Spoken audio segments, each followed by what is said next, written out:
Të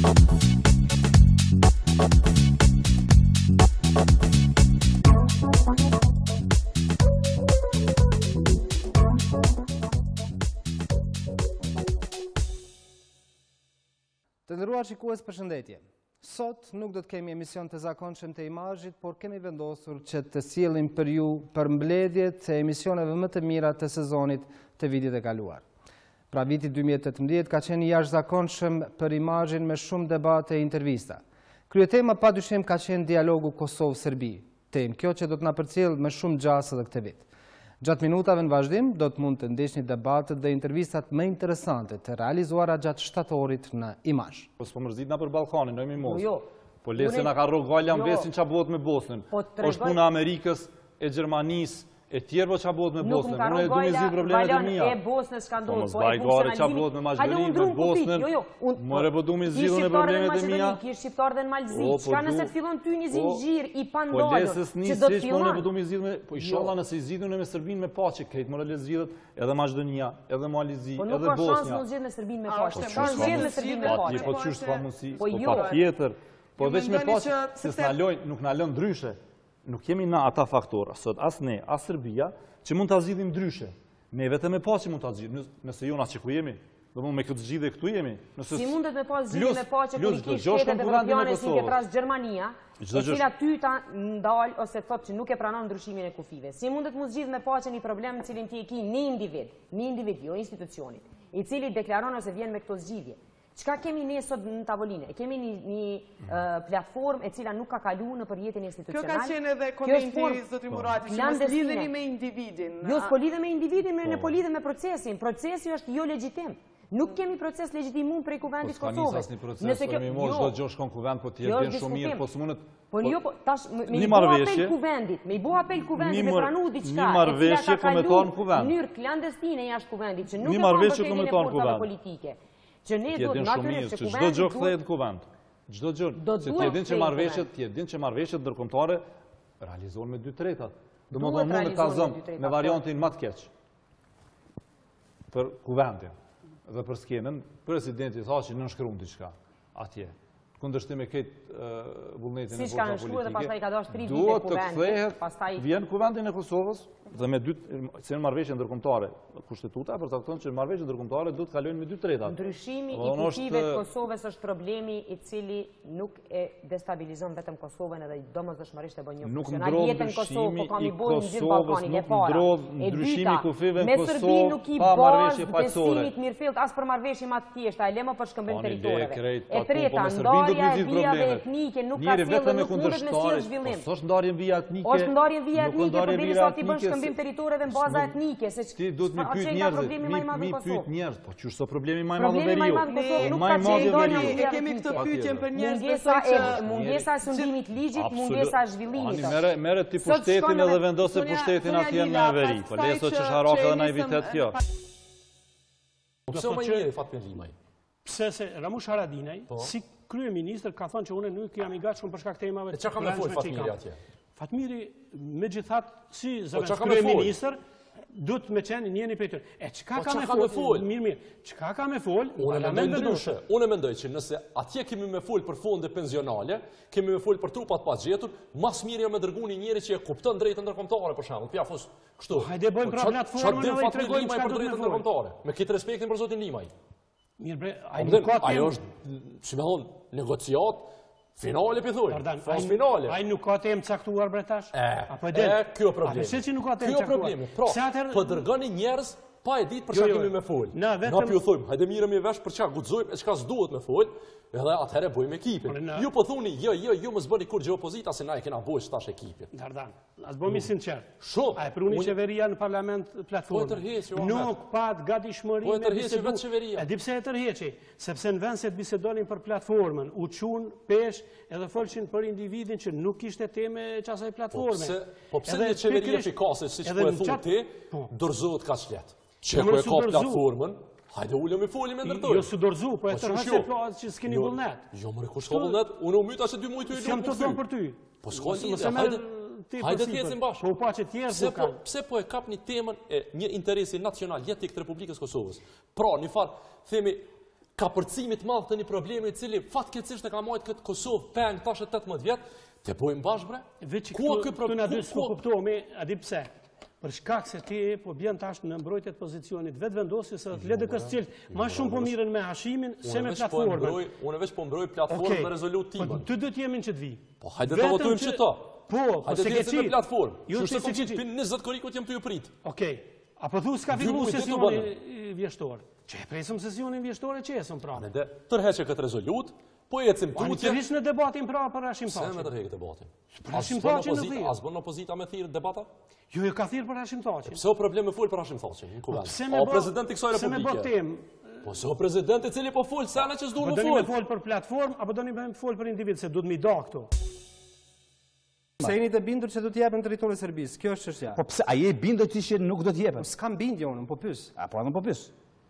Ju po konstatoni. Kam dilema. Ju po konstatoni. Jo, po konstatoj. Unë edhe herë po konstatoj. Nëse lëvizja vendosje, pra sot është kundër pazarit me territore, nuk do të thotë që kundër bashkimit kombëtar. Dhe ne nuk mund të arrijmë bashkimin kombëtar duke dhënë territorin e Serbisë, as duke këmbyer me Serbinë. Përkundrazi, ne s'po dojmë të arrijmë bashkimin kombëtar të Serbisë, po bashkimin kombëtar shqiptar. Dhe bashkimi kombëtar shqiptar nuk jepet duke dhënë territore. Aq më tepër duke ndarë territore. Po, faktet, bindja juaj, arsyeja juaj, pse ju insistoni, pse ju vazhdimisht thoni që do të japet territori Serbisë. A mund ta argumentojmë këtë? A mund të më sigurosh se nuk është ky plan? Jo, unë mund të siguroj asgjë, po pyes se ta argumentojmë këtë çfarë po thoni.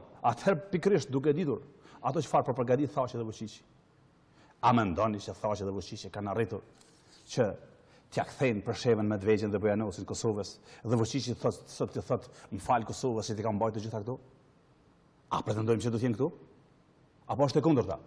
Nëse bëhet fjalë për këmbim territorësh, këmbimi nuk do të thotë që Serbia të na jap ne çfarë ai ka, po të na jap do të na marr. E kur bëhet fjalë se të na jap të na marr çfarë po kërkon, edhe çfarë po ofron. Gjithçka po kërkon, asgjë s'po ofron. Tash, unë po a them publikisht, edhe ja kam thonë publikisht aty ju kam drejtu mas shumë të Zotit Hoti, kolegu tim nga LDK. Për qenë korrekt e kemi ftuar sot Zotin Abdullah Hoti që t'jetë prezent në këtë debat, por ka thënë që nuk mund të jetë këtu tash. Unë i kam drejtu, i më thonë, urdhëna Zotin Hoti, cilën do për qëty në 3 opcione për dënë. Po shkojmë bashkë, hajde shkojmë bashkë. Dhe nëse që kjo është blokad, unë s'di qka është blokada, nuk është blokada ajo që qush po thëmë unë. Dhe ata e këshin të preme. Ne dojmë me majtë seancën që qush e kemi thirë dhe e janë ju në seancën tonë. Po më falë më burë, por nuk funksionon, as politika ashtu. E mbi gjithë as funksionon interesi qytetarë. Sepse këtu është një problem. Nuk jemi duke pas mos marrëveshje për një ligjë. Nuk jemi duke pas mos marrëveshje për një rezolut për ndotjen e ajrit në Kosovë. Jemi duke folë për fazën finale të dialogut që nuk ka as efekte elektorale, ju them drejtën për një, sepse nuk janë efekte 2 vjeçare, 4 vjeçare. Nëse arrihet një marrëveshje, që askush s'mund të thotë a do të arrihet, dhe edhe nëse arrihet a do të hyjë në fuqi, por nëse arrihet një gjë e tillë, do të ketë efekte gjeneracionale, do të jetë me efekte permanente. E në këtë kuadër unë besoj që padyshim koalicioni qeveris e ka përgjegjësinë më të madhe, se është udhëheqës si institucione, por nuk është pa përgjegjësi as opozita. Po ju dhem që ka e boni Zoti Haradinaj. Jo, më rëpë se po në dhem. Po ku pe dhem pra? Si, unë e vesh po them, Ramush Haradinaj, me fjallët e ti nuk e kredibil, në të nga bindë, në të nga të regorë rrugën.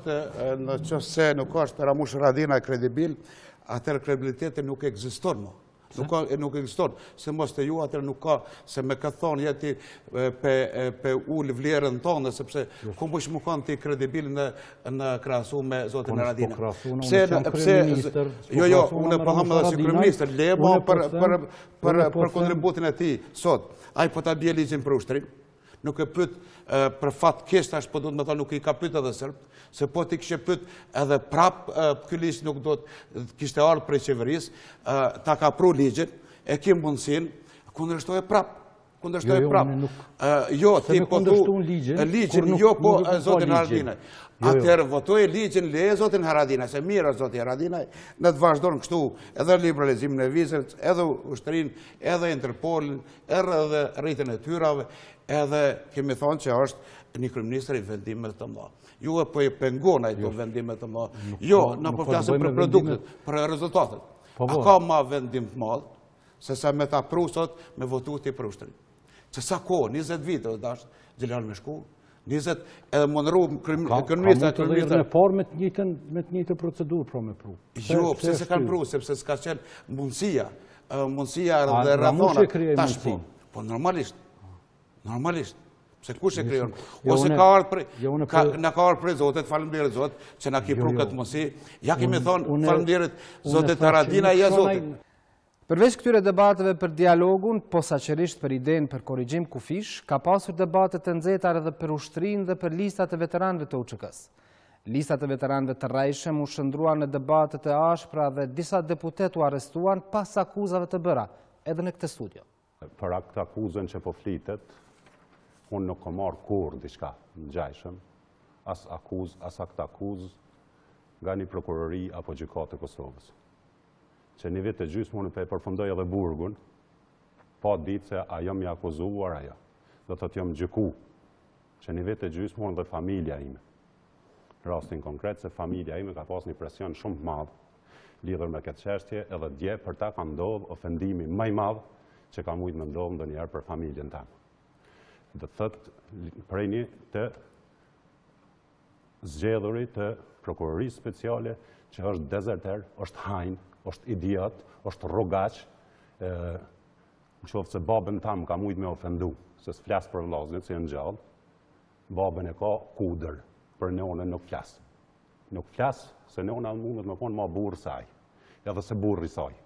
Ai është biri i kudrës, biri i babës vetë, me më ofendu familjen, që historikisht, edhe me dalë krejt familjen me mi vo mashtrues, ka ndodhë vetëm nga një kriminal që ka punu në gjyqësorin e Kosovës edhe në prokurorin. A këta akuzë kur u shkumbin dhe Malia i s'ka pas. Po flasë ndoshta me emocion, e kom shumë individuale, i kërkoj falje publikut. Vërtet është diçka e keqe që i ka ndodhur këtij veni. Dhe mendoj që edhe komandantët e zonave, edhe komandantët e brigadave, edhe komandantët e batalioneve dhe togjeve kanë përgjegjësi ndaj ushtarëve të vërtetë të Ushtrisë Shqiptare të Kosovës. Po si ta marrim tash kush janë të vërtetët në gjithë këtë situatë? Jo, është e lehtë kjo. Edhe kur kam qenë komision, kam kërkuar që ne dalim në terren dhe dalim në çdo fshat. Që rreshtojmë ushtarët e Ushtrisë Shqiptare të Kosovës dhe ata që nuk janë, nuk vinë, nuk bëhen rresht në asnjë mënyrë. Edhe sot, nëse i thret pezon një komandant i batalionit, thot hajde rreshtojnë kush janë pjesëtarët e UÇK-s, garantoj që ata që nuk janë ushtarë nuk bëhen rresht. E din që nuk janë ushtarë. Ne gjithë e dim kush është ushtarë dhe kush nuk është ushtarë. Duke qenë se e dim atë pse ndodhi kështu.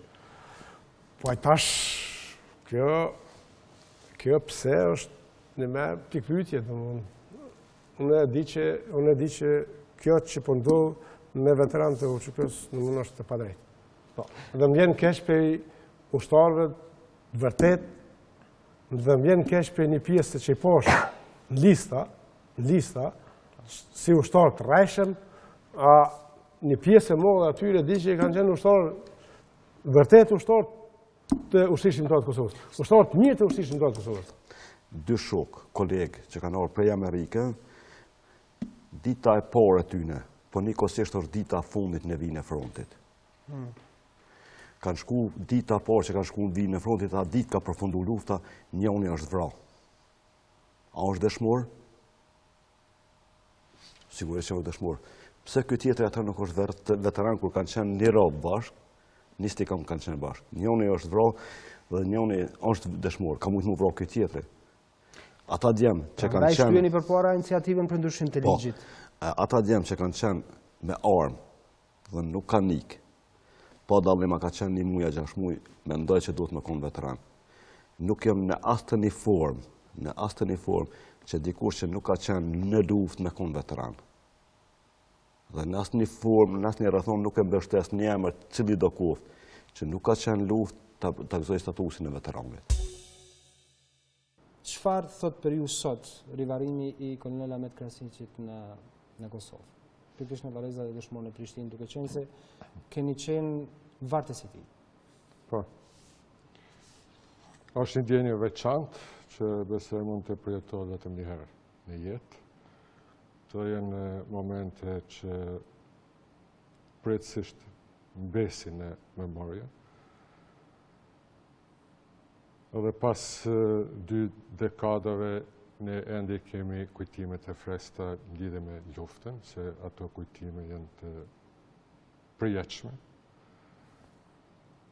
Natyrisht e pas parasysh personalitetin e kolonelit Krasniqi, dhe pas parasysh si do të ndodhe, si do doke Kosova sot, po të kishte arritur kolonel Krasniqi që të realizonte idenë e tij, atëherë natyrisht që ndjenjat tona janë të përzira. Do thotë është një lloj krenarie që kemi qenë në urdhrat e tij, por edhe është një lloj themi zhgënjimi që organet e drejtësisë Kosovës edhe ato të Republikës së Shqipërisë ende nuk japin përgjigje lidhje me motivin e vrasjes së tij. Dua t'i referuam një deklaratë që ka bërë sot kreu i partisë suaj, zoti Sa Mustafa, pikërisht duke ju referuar kësaj ngjarje. Njeri amanet u krye, tash zbardhja e rastit. A besoni ju që zbardhja e rastit ka ndonjë përpavi tjetër, s'ka vullnet apo nuk mund të zbardhet? Cila mendoni ju që është? Njëri ma dërgoj një foto ku shihen ushtarë të FSK-s duke zbrit arkivolin në varrin e hapur. Aja ndoshta... Ishte Gardanderit. Po, Gardanderit. Aja ka një simbolik, do thotë, po mbulohet me dhe trupi pajeti kolonel Ahmet Krasniqit, por nuk mund të mbulohen edhe motivet për cilat aja është vrarë. Unë jam mëse i sigurt se do të vije edhe ajo ditë kur qytetarët do të kuptojnë arsyeën pse misioni i Ahmet Krasniqit u ndërprer me 21 shtator 98. A u regjistrua ndonjë student në Universitetin e Prishtinës Hasan Prishtina pa merit apo siç thot populli me të njohshëm? Dëgjojeni se çfarë thot rektori Marian Dema dhe po ashtu ndiqni rrëfimin e pazakontë Arsim Gxhaliut, mjekut ligjor që me qindra herë ka qenë në Serbi për të identifikuar trupat e pajet të shqiptarëve të masakruar gjatë luftës në Kosovë nga forcat serbe. Studenti regjistrohet pa njoftë asnjë në Universitet Prishtinës, sepse bëhet me lexues optik, lexohen përgjigjet, ka kodin edhe ato të lidhura me programin SEMS që kemi në UP, edhe natyrisht nuk e dim kush është. Ka është kriju standardi që doktoron ai cili meriton, angazhot ai cili meriton, avancot ai cili meriton, e tjera. Domethënë kemi kriju një diçka që nuk ka ekzistuar. Asnjë student nuk pranohet në Universitetin e Prishtinës Hasan Prishtina nëse dikush për të bën intervenime, po themi kështu, të gjithë sipas merites? Shiqa, sa më përket mu, prej ardhës time, asnjë student nuk kam intervenu që të regjistrohet. Bile mas familjarët e mi nuk janë regjistrohet. Jam thellë i bindun edhe menaxhimenti i lartë, nuk mund të siguroj për komisione, është vështirë të realizohet. Menaxhimenti por një politikan, një profesor mik i tij që shumica janë për parti politike, që mund të jenë pjesë komisionesh e që janë profesor në për fakultete ndryshme. Nuk besoj. Po mund ndodh, po edhe nëse ndodha shumë minimale. Është e papërfillshme. Jemi njerëz, s'të kisha me qenë shumë gabim sikur të flas në absolut. Në absolut mund të flas për veten. Po për tjerë nuk mundën, po është shumë vështirë për shkak se këto programet studimore që janë atraktive, ato mbyllën karantinë komisionet. Absolutisht nuk i shef askush. Edhe me kode janë është pa mundën nëse më tregon ti muzikisht me ndihmu dikush, çfarë do kush do qoftë ai faktor politik apo ndonjë individ me fuqi të madhe nuk mundet, na kemi plot fëmijë të dekanëve, fëmijë të profesorëve, fëmijë të politikanëve që nuk janë regjistruar. Kim rastet, unë s'kisha me dashur mund dalë në ato, po gjë që përpara s'ka ndodhur. Ose në instancën e fundit, nuk po flas publikisht, le të ma thotë dikush që ka regjistruar dikan në një mënyrë themi mjekësi, në arkitekturë, psikologji, këto që janë fakultet edukimit, këto që janë edhe unë natyrisht kisha mi shfrytzu të gjitha mekanizmat e mi që mi luftu. Përjetimi më i rënd juaj ka qenë kur për të herë të parë në Serbi keni shkuar në shpellën e Batajnicës dhe keni gjetur trupin e një vajze 7 vjeçare. Po. e ka qenë, mos them që do shta dhe trauma ime e parë. Unë miku në atë kohë më dërgoj me helikopter. Zbritja në Batajnic do të thotë ishte për sërbet paksa e rand një shqiptar të sillet me helikopter në Batajnic, pas luftës, mundin me paramendu. Vitin 2000 kishte ndodhur. Po, dhe faktikisht bënë një farë blokade, një orë më mbajtën aty, fillon një maltretim psiqik dhe pak shtyre me bryla, por për fatë të mirë, atëherë administrata unë miku të arriti që përmes kanaleve diplomatike ta rregulloj këtë çështje, dhe pastaj të nesërmen shkuam në Batajnic për t'i marrë trupat. Gjatë rrugtimit deshej me kalun në një zonë e cila faktikisht ishte njësia speciale e ushtrisë dhe policisë. Thjeshti me kalune për zonat ishte, do të thotë, bataljoni qenve, kuajve, njësia speciale kështu me radhë për me arrit, dhe rrugës ishin ato vende në të cilat ishin gjvaros, do të thotë se këta kishin qenë të varosur në brenda për brenda teritorit të ushtrisë dhe ati poligoni ushtarak.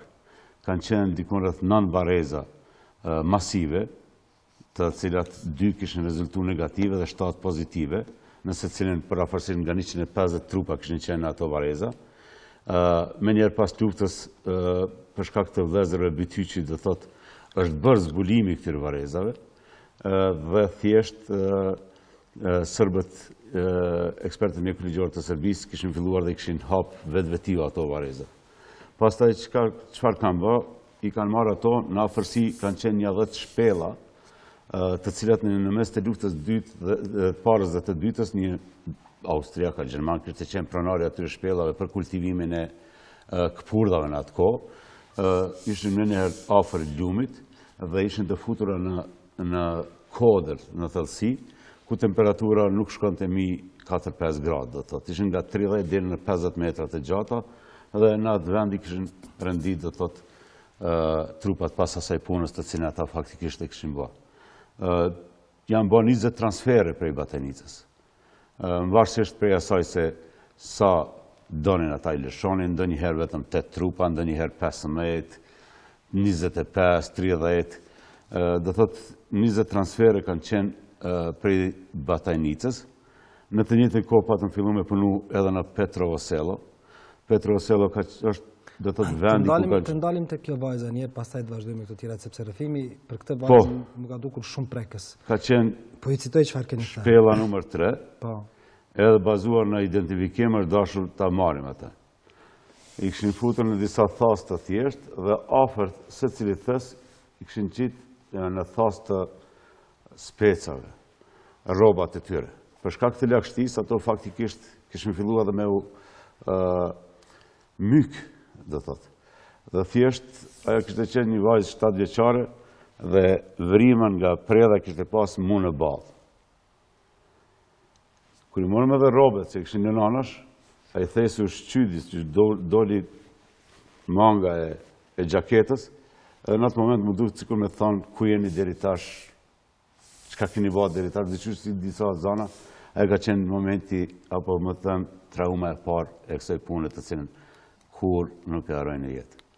Padyshim muaj fundit i vitit 2018 ka qenë me krye fjalë ushtrinë, taksën 100% për Serbinë dhe Bosnjë-Hercegovinën, dialogun Kosovë-Serbi, por edhe akuzat e shumta mes subjekteve politike për zhvillimet që ndodhin në Kosovë. Shohim bashkë se çfarë thanë disa prej zyrtarëve të institucioneve e partive politike në këtë studio të Imazhit. Në asnjë moment nuk thua që Hashim Thaçi nuk është krye negociatori i Kosovës. Hashim Thaçi, president. Po, veç pak, lutem. Tu nuk e thuti. Ti e cakton kryetarin aty, i cili është Fatmir, i cili ka me qenë varci i Hashim Thaçi. Kush shumë? Jo, po, është e natyrshme, është, domethënë, Vučići ta takon atë. Së dyti. Ato që jep kushtetuta, zotit Thaçi, mendoj se është normal. Thot këtu, nuk e ndalon domthonjë çështjen e negocimit të territorit. Ku po shkruan? Çepra e ki në pikën 6 3 herë ta thash. Jo. Po. Ta thot territorin paqen aliancat dhe ushtarake. Tash po du me kalu ratifikon marrëveshjet e cila është diçka shumë parë. Se keni para pa territori nëse është i panegociueshëm. Jo, veç pak lutem, po se përfundova. Territori, paqe, aliancat, çështjet politike dhe ushtarake. Akuza për manipulim të opinionit ka pasur edhe nga dikur ish bashkëpartiakët tuaj që sot janë PSD, më kujtohen deklaratat e Fisnik Ismailit, i cili ka thënë se shpesh është detyruar të gjërat pa vërteta për ta mbrojtur kauzën e lëvizjes. Mendoj që ka manipulu Fisniku. Ka mundësi që Fisniku mund të ati Dardan Molliqa e këta në pozicionet ku unë kam qenë. Pra, gjithmonë kam thonë veç të vërtetë. Sa kanë qenë ata sekretarë organizative, kanë dalë në për media në për këto, në basë dhe kanë mujtë me rajtë në njërë, në dalë në të regojnë vetë. Por nëse kanë qenë dikush manipulativ, kanë mujtë me qenë vetëm konë sa kanë qenë ata. Po për ndryshe. Po është të në vërtet ashtë doherë sa kanë qenë ata në këto pozita? Me ashtë sa diun jo. Me ashtë sa diun jo. Pro nëse a i thotë që në kohën sa ka qenë aj në lëvizje, ka pas manipulimi, du të di që ato manipulimi ka vëdheq Visari Meri dhe Dardan Molliqaj, bashkëpartiakët e tisën. Unë nuk e di që është ashtu, por nësaj do të kishtë me thonë një gjatë tillë, kjo i bie të godasë mbi bashkëpartiakët e ti të cilët e kanë udhëheqë vetë vendosjen atë kohë. Pra, i thoni që në vetë vendosje nuk ka pas gjëra të tilla. Jo, as sa e mund i bindur. Po nëse del fise deklaron, kjo është befasi për mua që ndëgjoj. Ka deklaru kohë më parë. Tash nuk po e di, po që po e marrim që deklaru kohë më parë. Bilet ka bërë edhe postime publike për këtë. E para është që lëvizja vetëvendosje ka pasur kandidat në secilin komunë të Kosovës. Rrjedhimisht nuk mjafton vetëm subjekti që të fitosh. Shumë e rëndësishme çfarë programi ke edhe cili është kandidati. Unë e pranoj edhe kam të qartë që pa lëvizjen vetëvendosje nuk do të mund të fitoja pozitën e kryetarit, por tash po e them pa modesti që edhe lëvizja vetëvendosje ka pasur kandidat në komuna të tjera. Nuk ta ofron fitoren vetëm subjekti. Fatmirësisht e kem këtë nivel të emancipimit shoqënisë, ku e bën dallimin edhe në mes të individëve edhe programit për ndryshe prej subjektit. Edhe mendoj që kjo është mirë. Normalisht që unë jam i bindur që i kam të njëjtat parime, të njëjtat qëndrime, të njëjtat qëllime, të njëjtin program edhe atë po vazhdoj. Prej kondit tim, unë që ka mendoj është që ajo që ka ndryshuar është lëvizja vetëvendosje dhe jo unë personalisht. Po mos të ishim ne, sot nuk e kishim të votuar as demarkacionin. Demarkacionin, marrëveshjen për demarkacion, e cila i ka hapur rrugë për liberalizim. Cilin liberalizim? Po e thojnë këta, dhe është zoti, unë kam dëshirë këtë ndodhë shpejt për të mirën e qytetarëve, dhe pikrisht për të mirën e qytetarëve dhe ne e kemi votu, për ndryshe e kam thonë me sa herë, këta se kanë meritu asnjë vot vetëm me dhonë DDK-ja për këtë marrëveshje, për arsyën e thjeshtë, sepse është e njëjta marrëveshje, dhe gjithë ata që i kanë kallë institucionet brenda edhe jashtë kanë sulmu, i kanë votu. Ata që kanë kallë institucionet brenda edhe jashtë dhe ata që e kanë sulmuar edhe shpinën e liderit tuaj, pak ditë më parë u takuan me liderin tuaj. Është një situatë goxha e komplikuar. Po dhe kjo është interesante, edhe kjo unë mendoj, unë tash çështja të qenit lider si duket e ka edhe këtë kosto. Domthonjë duhet me Si është mendimi juaj zoti Beshiri për takimin mes zotit Mustafa dhe zotit Kurti, kur e dim atë çfarë ndodhi kur u sulmua me Molotov shtëpia e zotit Mustafa? Po pikërisht edhe këto po duam të thonë, qenit lider e ka edhe këtë kosto, që sinqerisht do të me duru edhe me e prit edhe dika që për mendimin ton ose partia e cilit në krye të cilit është ky ose ka qenë aty, atëherë s'ka qenë është formalisht jo, po realisht ka qenë, bën gjithat veprim të dhënshëm, kjo nuk është që mund të harrohet lehtë, por zoti Mustafa po i takon shumë kënd, dhe i takon si njeriu këtë që mund thuhet në këto zhvillime, si subjekt politik, po dhe si personalitet zoti Mustafa, është dëshmia më e mirë që pa LDK asnjë punë nuk ecë këtu. Tjertë mund mja bo veti qefin, me thonë ishin, këta tjertë janë ishoj, së që në dëgjova, mund të këtë interesante një, këta ishoj... Kontinenti tjetër. E tjertë, na jemi oqean, edhe këto e në dëgjova, po okej, edhe kjo është zotën aje kur i bon veti qef, njeri ju. Zakonisht jeni shumë i qetë kur bashkë bisedoni, edhe kur drejtoni instancat, ndonë se nga njëherë edhe ju keni goxha replika me deputet të ndryshëm. Por ishte interesante për plasja ju me kryeministrin ditën kur u preziduan projektigjet për ushtrin. Jo s'jam për plasë heqën me kryeministrin. Kur fa për plasë s'ka qenë ajo. Unë kam qenë drejtuesi i seancës, kryeministri e ka foltorën sa herë donë me marë fjallën. Unë e di që e ka pas pak emocione për me kalu atë ligjin, mirë po aty ishin në ekranin tim të votuzve, ishin 57 vota për. Më thonë, nuk kishte arrit numri as kuota e 61 votave për të deklaruar që kalon. Se ishte votimi i ligjit, fakt, ishte kalimi kalimi i mocionit që nga pika e 7 që ishte për të kalu në pikën e 3.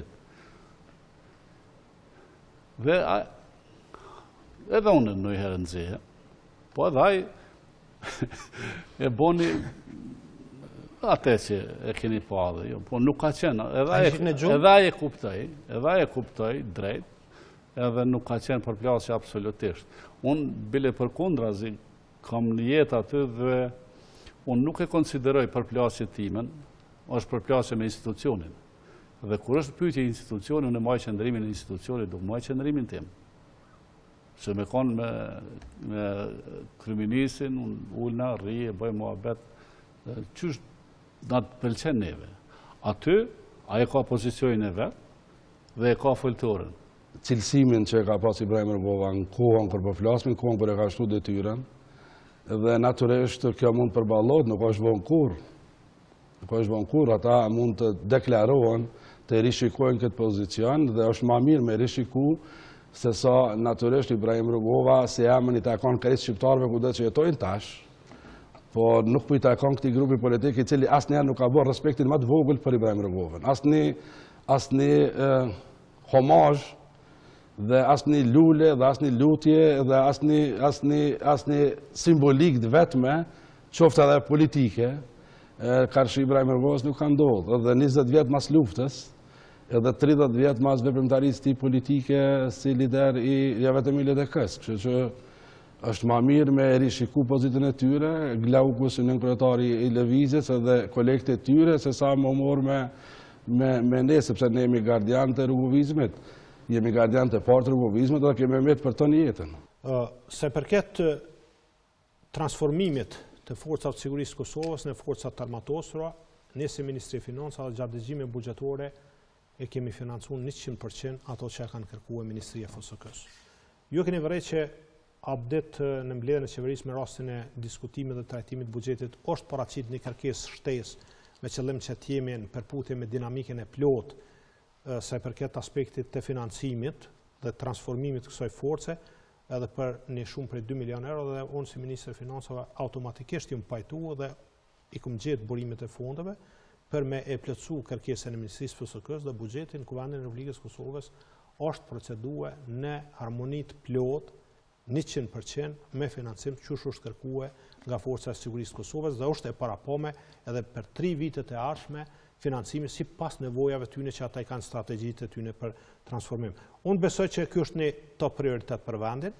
Ne në tarë në sigurisht se kemi pas nevojë të levizim pak edhe në prioritetet që i kemi dhe përfundon thojmë puna e rrugëve, e asfaltit, do të orientuar dhe si po shih tash rritja më shumë është të shkuar në drejtim sektorit shëndetësisë, të arsimit, po sigurisht se do të sigurojmë mjetet mjaftueshme edhe për finalizimin e suksesshëm të këtij procesi, i cili pritet që ndodh mbrana sipas gjitha informatave që ne kemi diku mbrana 7 vjetëve dhe 10 vjetëve tashmë dhe do të ketë financim të qëndrueshëm. Pra, kërkesat e Ministrisë Forcës së Sigurisë së Kosovës janë bazuar në mandatin që do ta ketë pas transformimit?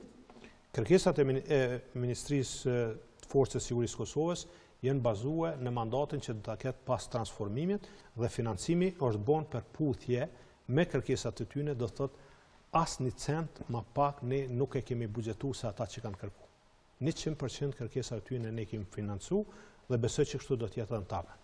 Pra, nuk ka dilema se s'do të ketë mjete për ushtrim. Jo, nuk ka dilema se mjetet do të jenë, edhe janë në dispozicion, edhe janë planifikuar jo vetëm për vitin 2019, po edhe për vitin 2020 dhe 2021 sipas kërkesave të Ministrisë Forcës së Sigurisë së Kosovës. Shërbime mund ndodh, e rëndësishme është që pacienti nuk duhet paguaj mijëra euro dhe duhet çlirohet nga kopja e çfarëdo lloj korrupsioni në sistemin e shëndetësisë.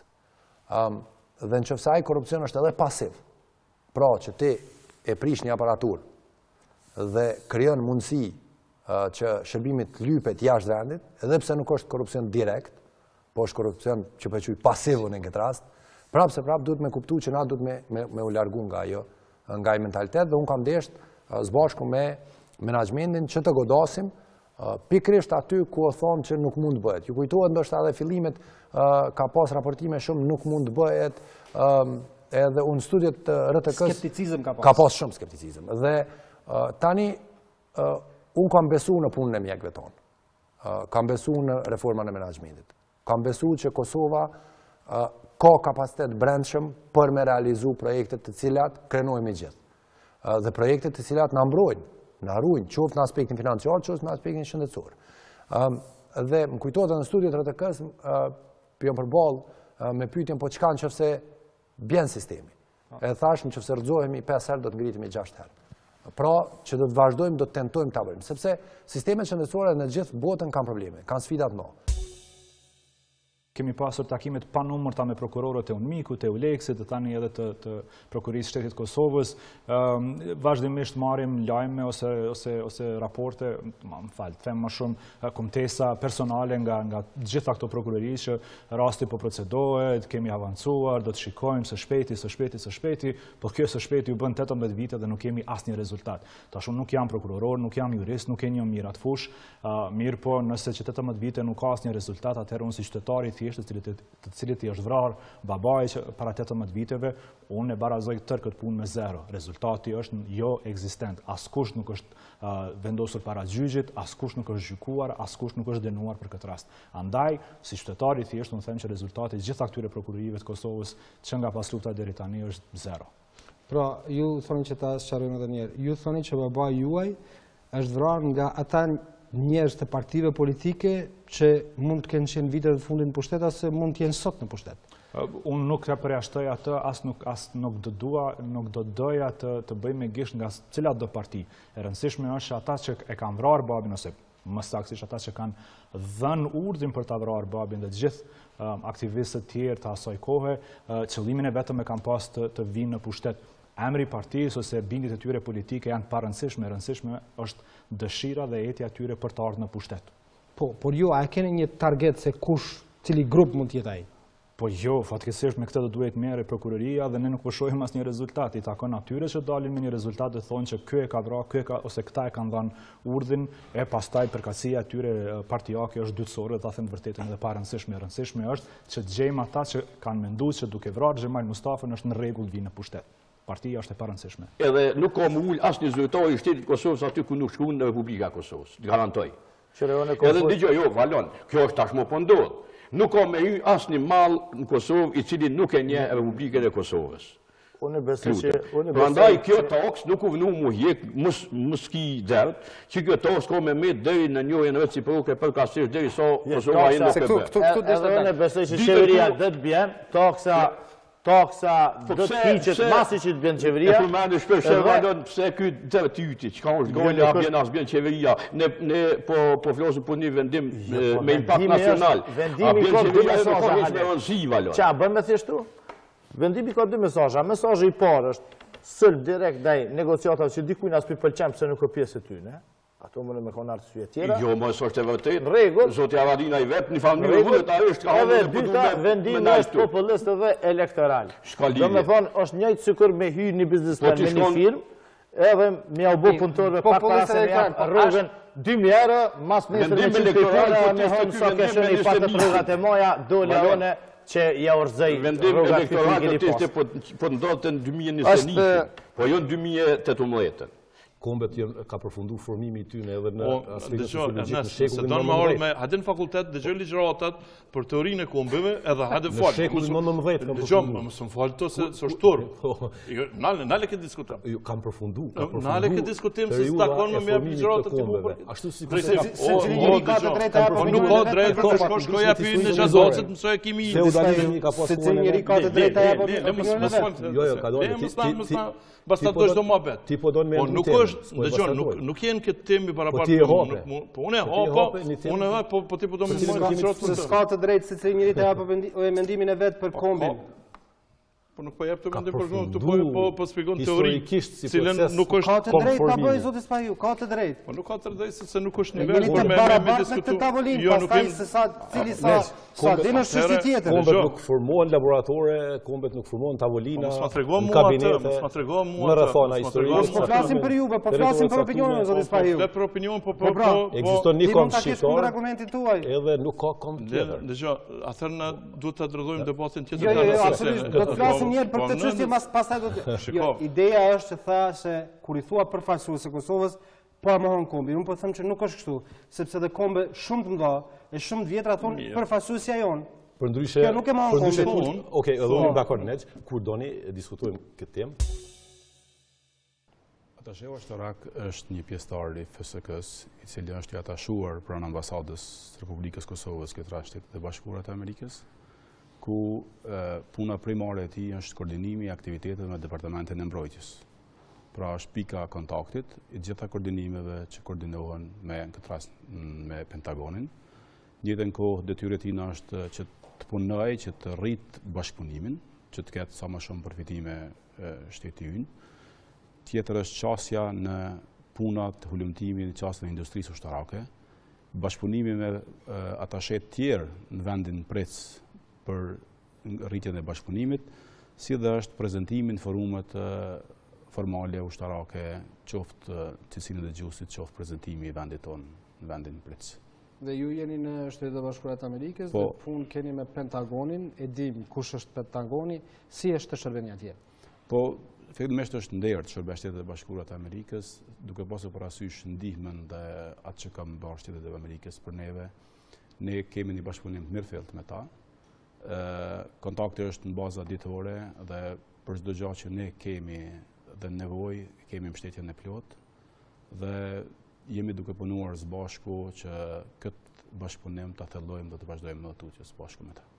Po, ndërkohë, Kolonel, a jeti ju veproni në Bruksel, aty ku është qendra e ushtrisë, po e thënë kështu më të madhe në botë, selia qendrore e NATO-s. Besoj edhe për ju nuk është e lehtë që të veproni atje. Si është të veprohet atashe ushtarak i Kosovës në Bruksel? Po, atashe ushtarak janë pjesë ne që quajmë diplomacia e mbrojtjes. Kolonel Qeriçi foli për rolin kryesor të atashehut mbrojtjes në për ambasadat tona. Rasti sigurimi është ka specifikat edhe tjera se edhe pse jo formalisht mirë, po 95% e punës teme ka të bëjë me bashkëpunimin me NATO. Edhe është pak më ndryshe, është sfiduese definitivisht punonin tjetër është një nder, sidomos duke pas parasysh që jem gjenerata e parë, i liri në fakt e dyta, apo në pjesë e gjeneratës së parë të atasheve, që jem në fakt e kemi themelu këtë shërbimin e diplomacisë të mbrojtjes. Kurse për NATO ndihmojmë koordinimin e aktiviteteve që i ka qeveria e Kosovës, shteti i Kosovës me NATO-n, sigurisht duke u tentuar që këtë bashkëpunim të avancojmë. Sigurisht në ndodhë dhe neve që të mos mund të përmbahemi nga të qeshura gjatë emisioneve dhe padyshim, intervista me ish-ministrën për dialoge Dita Tahiri ka qenë ndër më interesantët që kam pasur në këtë periudhë dhe besoj se gabimet spontane do të na falen. Me sekuencat me intervistën me zonjën Tahiri, unë ju falenderoj shumë miqtë të emisionit Imazh dhe juve shikues të respektuar që na keni përcjell vazhdimisht, duke dhënë kontribut të jashtëzakonshëm me pyetje dhe komente. Gjithashtu faleminderit të gjithë atyre që kanë qenë mysafir në Imazh dhe ne ju premtojmë që do të vazhdojmë edhe më fuqishëm. S'ma përmende kodin telefonit. Ta përmend pak më vonë. Po as është sukses i madh. Mora me thirr sot, nuk musha me thirr, a dim pse, se te unë ishte ende 377. Për çudi kur e pashë te ju është 377, u çudita. Jo, numri yt ishte regjistruar se si kam ndrurë 383. Ama unë s'kam rimi ndru gjithve numrat, edhe bashkim a din ç'kam tha Vala. Çfarë tha? Drojeni në 383, nuk ekziston më 377. Kush e bëri këtë bashkim? Kush e bëri? Padyshim është një marrëveshje. Se bashkim s'po mundesh me dhon vlerësime? Jo, do. Po ai tu përdor kodin. Patjetër. Po ai din bashkim që vetvendosja as që e ka dash 33-shin. I ka shkru letër ITU-s mos me na dhon 33-shin se ka qenë e kënaqur me 38-shin. Edhe plot kjo Aida Dërguti që i kam numrat e tyre me kalumin që i kanë ndru numrat, i kanë ndru numrat, i kanë 33. Aida Dërguti kur e kam gjetë isha të studiu diçka rastisht për ITU-n. po më del kështu në sërq, letra e Ajdita, Dërgutit, madje si nën kryetari e kuvendit. Pra, nuk thot mos e jepni Kosovë 33-shin. E kuj e pra ti me thonë vlerësime kur e bane pyetjen që me thonë bravo, kjo është mri, kjo është mri, kjo është mri. Flasim njerë për energjin, pastaj të dalin të kodi. Kodin e krym tashma. Unë edhe njerja u kujtova që Kosova u bo mas 18 vjetë me kod shtetëror. Ky dialog e solli. A e keni ende atë emisionin që keni pas dikur të djelave me shkute politikantë? Jo, nuk e keni. Atë them diqka, kur më kanë thirë në atë ko, ka qenë disa vite, më duket, edhe kërkun të vinte unë. Unë sot nesër, sikur s'kam ko, dikur i thash, apo vini ka i kafe të apim se kam ju tregu diqka. Erdhen aji ekipi. Duket erdhen anë telefon ju thash. Ju thonë drejtën thash, s'kam ku ju qaj? S'kam banes. Po hajde ta tregojmë që s'ke. Thash, jo, ta man puna që dalë si moshirët e populli, me mas gjithë asaj lufte, pra, me godzim, me gjithë gatishmërim për sakrificë, kisha mundësi me dalë, me bo publike si e kam gjendjen.